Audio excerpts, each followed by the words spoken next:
안녕하세요. 김경수 목사입니다. 오늘은 첫째부터 셋째까지 인을 떼었을 때 벌어지는 상황에 대해서 함께 살펴보겠습니다. 먼저 일곱 인이 떼어지는 순서에 대해서 함께 생각을 해 보겠습니다. 어린 양이 보좌에 앉으신 이에게 일곱 인으로 봉해진 두루마리를 받고 어린 양이 일곱 인을 떼었을 때 사탄 심판이 마무리된다는 것은 사탄을 심판하는 구체적인 내용이 일곱 인을 떼는 것으로 구성되었다는 것을 나타내는 것입니다. 그리고 중요한 것은 어린 양이 일곱 인으로 봉해진 두루마리의 인을 떼는데 여섯 번째 인과 일곱 번째 인이 시간적으로 순서를 바꾸어 기록했다는 것입니다.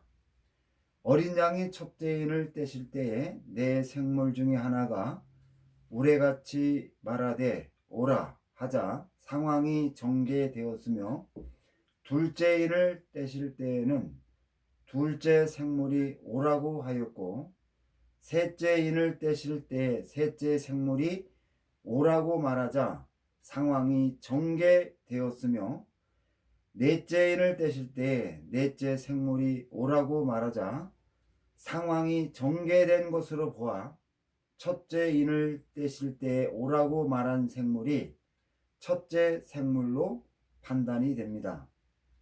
첫째부터 넷째 인을 뗄 때마다 첫째부터 넷째 생물이 차례대로 어린 양을 도왔다는 것은 첫째부터 넷째까지 순서대로 인을 뗀다는 것을 나타내는 것이며, 첫째 인부터 다섯째 인까지 순서대로 어린 양이 인을 뗀다고 추정할 수 있습니다.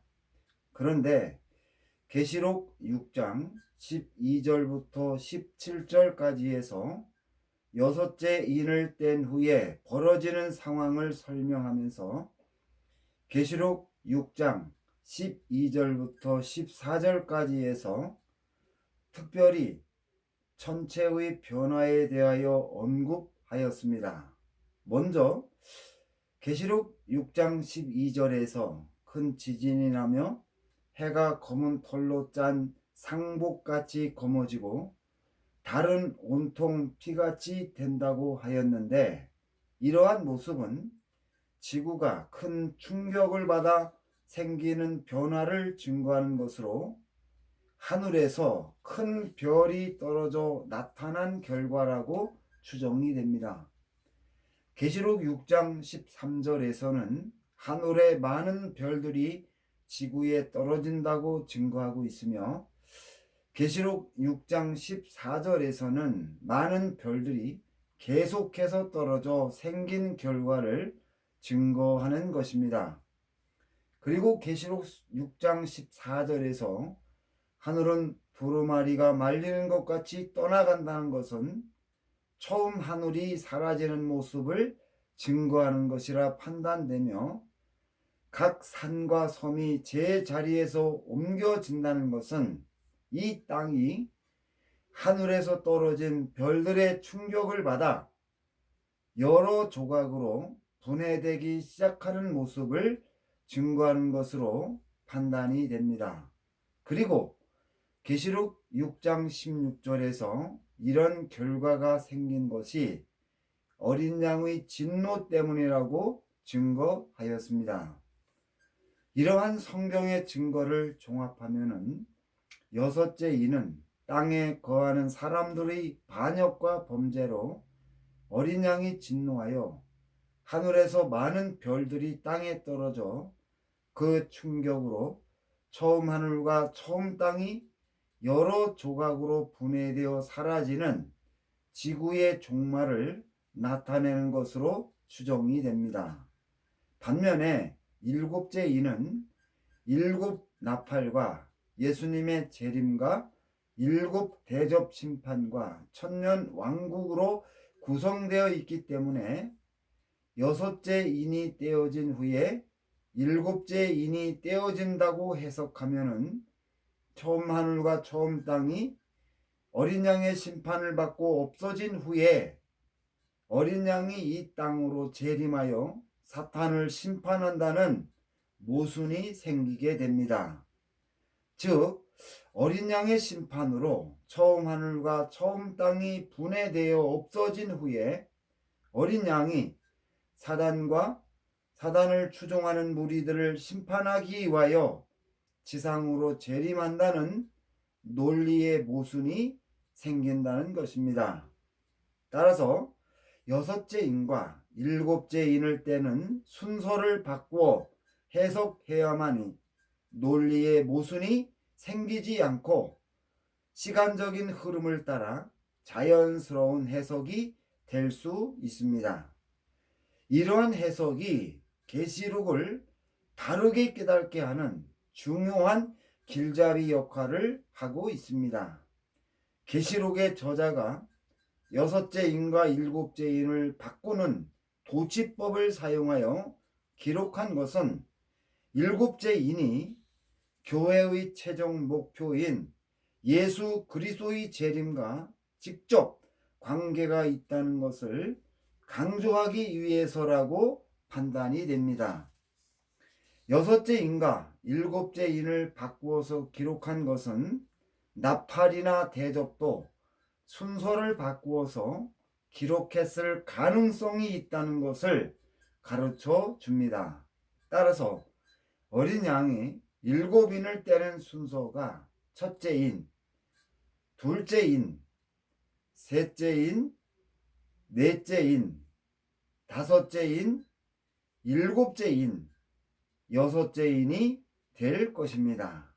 그리고 각각의 일곱 인이 포함하는 내용을 살펴보면은 어린 양이 첫 번째 인을 떼면은 하늘에서 사탄을 체포하려고 하자 사단이 강력하게 반발하여 미가엘 천사장과 전쟁이 일어나고 이 전쟁에서 사탄이 패하여 하늘에서 땅으로 쫓겨오면서 무저갱의 열쇠를 가지고 내려와 무저갱을 열면 그동안 무저갱에 갇혀 있던 악한 영들이 땅 위로 올라와 태양을 가린다고 하였으며 이때 하나님이 세상의 모든 교회와 성도들을 보호하려고 성령을 부어줄 것입니다.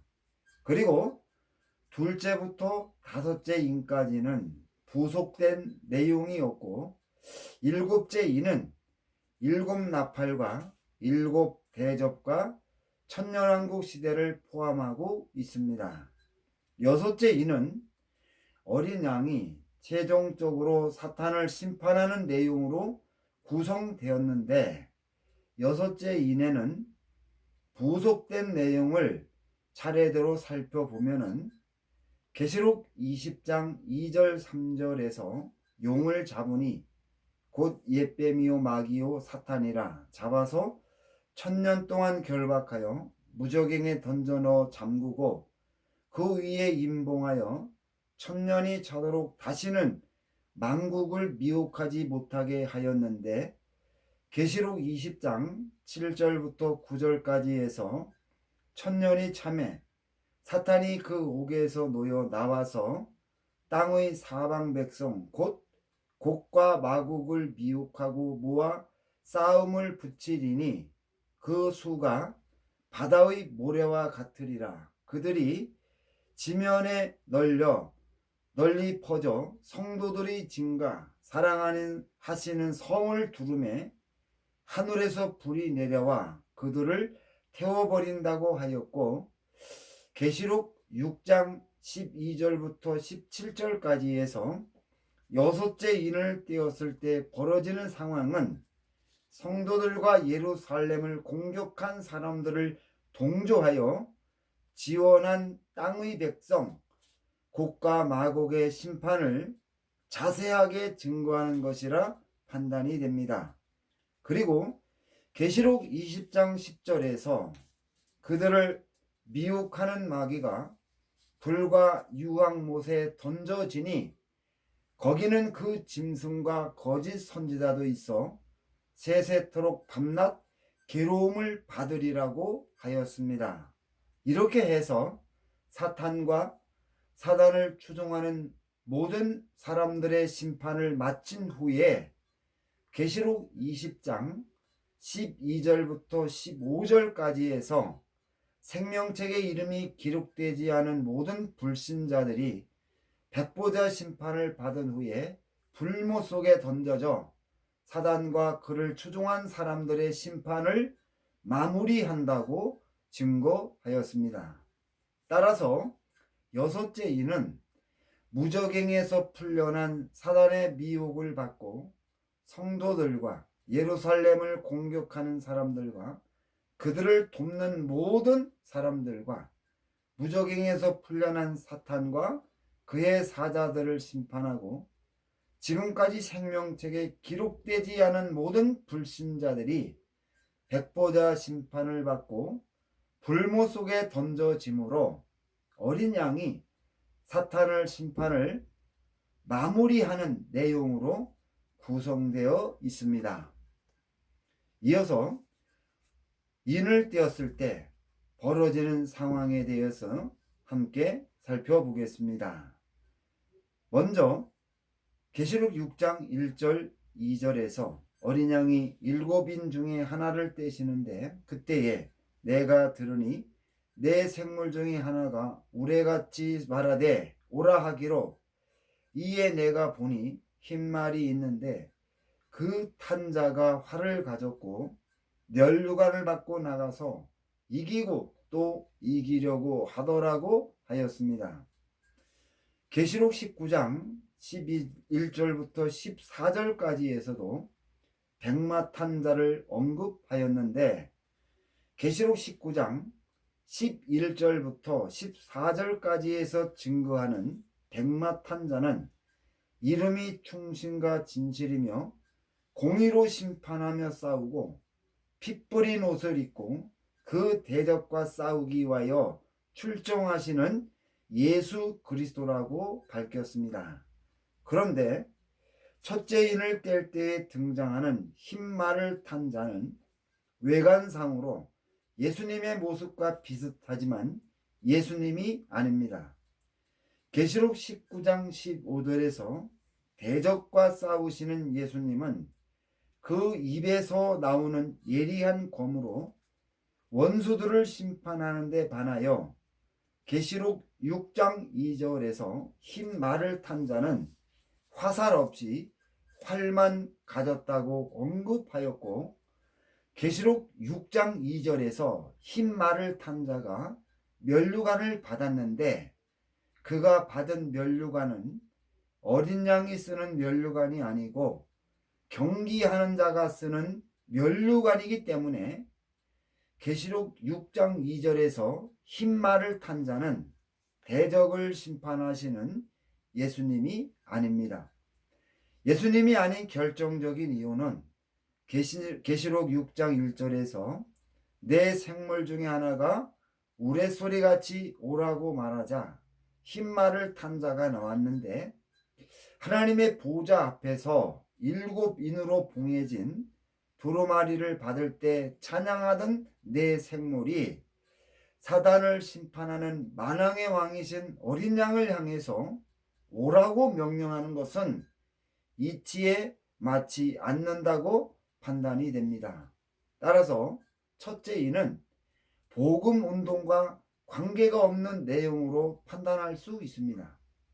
어린 양이 첫째 인을 떼실 때에 나온 백마탄 자는 활만 가지고 있었고 면류관을 받고 나가서 이기고 또 이기려고 하였는데 본절에서 이기고 또 이기려 한다는 것은 무한한 정복력을 나타내며 화살이 없는 활을 가지고 이기고 또 이기려 했다는 것은 속임수에 능한 존재임을 나타내는 것입니다.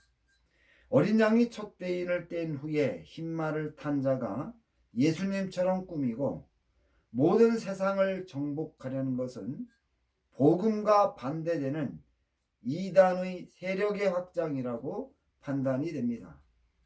본절에서 흰 말을 탄 자가 계속해서 달려간다는 것은 이 세상 전체가 미혹하는 영들의 역사로 혼란해지는데 어린 양이 사탄을 심판을 마무리할 때까지 계속된다는 것을 나타내고 있습니다.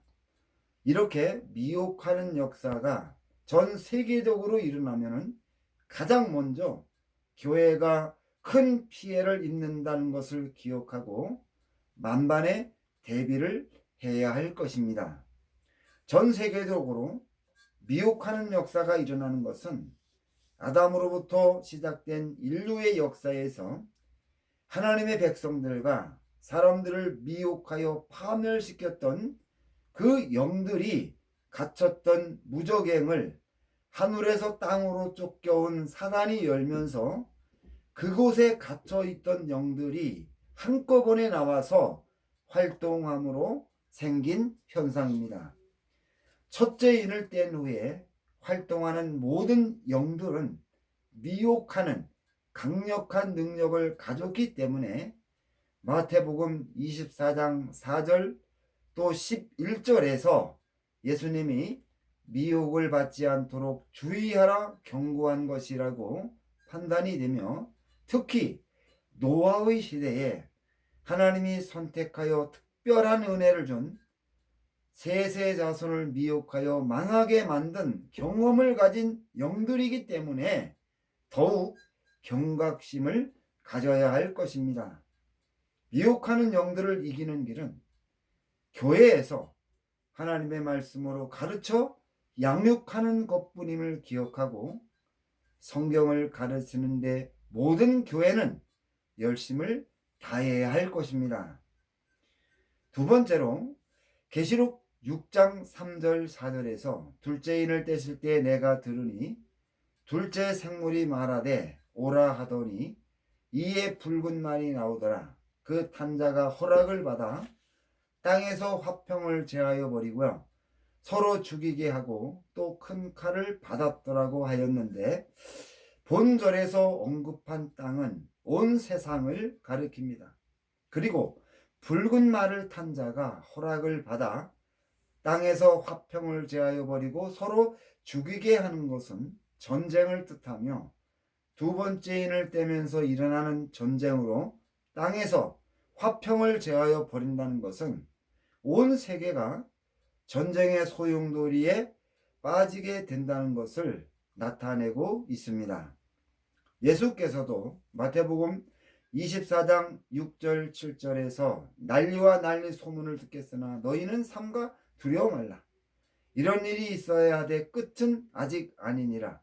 민족이 민족을, 나라가 나라를 대적하여 일어난다고 언급하셨는데, 전 세계에 동시다발적으로 크고 작은 전쟁이 일어난다고 증거하였습니다. 그러면은 이러한 전쟁이 일어나는 이유가 무엇입니까? 전쟁의 원인은 무저갱에서 올라온 영들로 인하여 발생한다고 판단이 됩니다.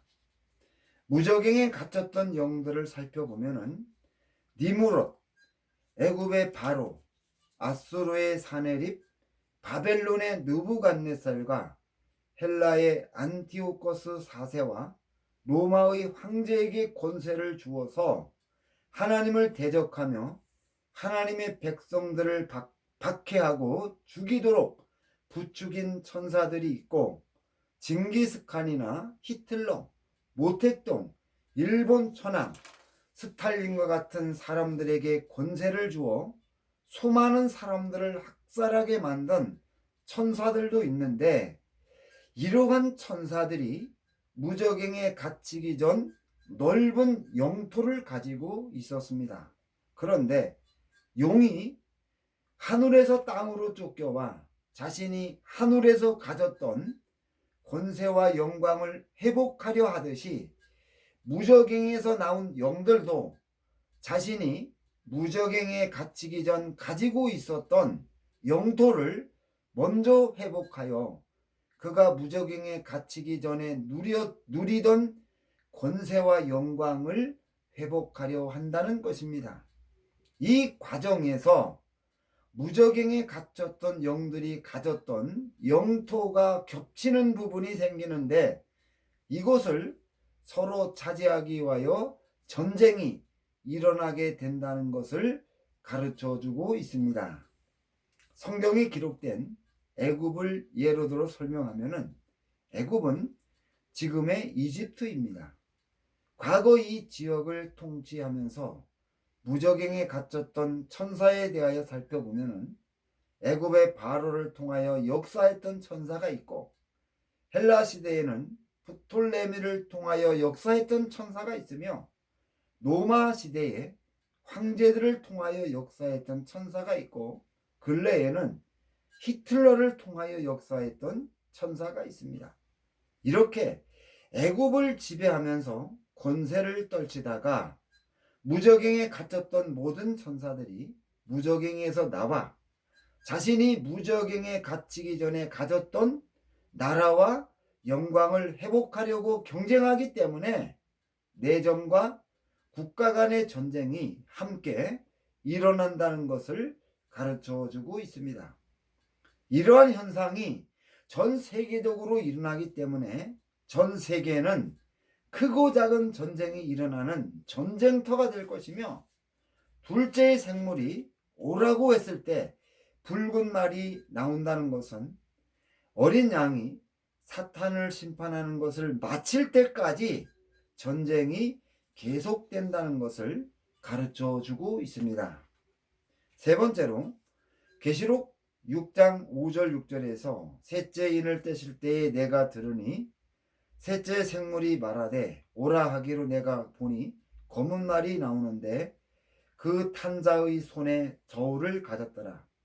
내가 네 생물 사이에서 나는 듯한 음성을 들으니 가로되 한 데나리온의 밀 한 대요 한 데나리온의 보리 속대로다. 또 감람류와 포도주는 해치 말라 하더라고 하였는데 본절에서 검은 말은 슬픔과 애곡과 황폐를 상징하며 검은 말 탄자가 손에 저울을 가지고 식량을 측량한다고 하였습니다.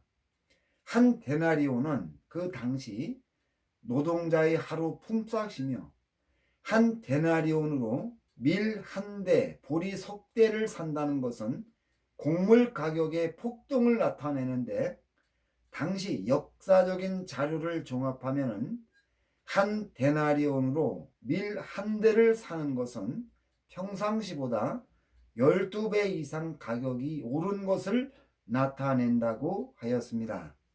감람류와 포도주는 해지 말라는 것은 식량 가격이 폭등하였기 때문에 포도주와 감람류 같은 고급 재료를 사용해서 요리하는 것이 어려운 일이라는 뜻입니다. 이렇게 식량 가격이 폭등하는 것은 두 번째 인과 연결시켜 판단하면은 전 세계 모든 지역에서 크고 작은 전쟁이 일어나 식량을 생산할 수 없어서 생기는 현상이라고 추정이 되며 셋째 생물이 오라 했을 때 검은 말이 나와서 달린다는 것은 어린 양이 사탄을 심판하는 일을 마칠 때까지 계속된다는 것을 나타내는 것입니다. 이렇게 해서 오늘 강론을 모두 마치겠습니다. 이 강론을 통해서 인이 무엇을 의미하는지를 올바로 이해를 하고 계시록을 올바로 깨달아서 하나님이 기뻐하시는 일들을 감당하고 이 마지막 때에 참으로 이기는 자가 모두 되기를 주님의 이름으로 부탁을 드리겠습니다. 감사합니다.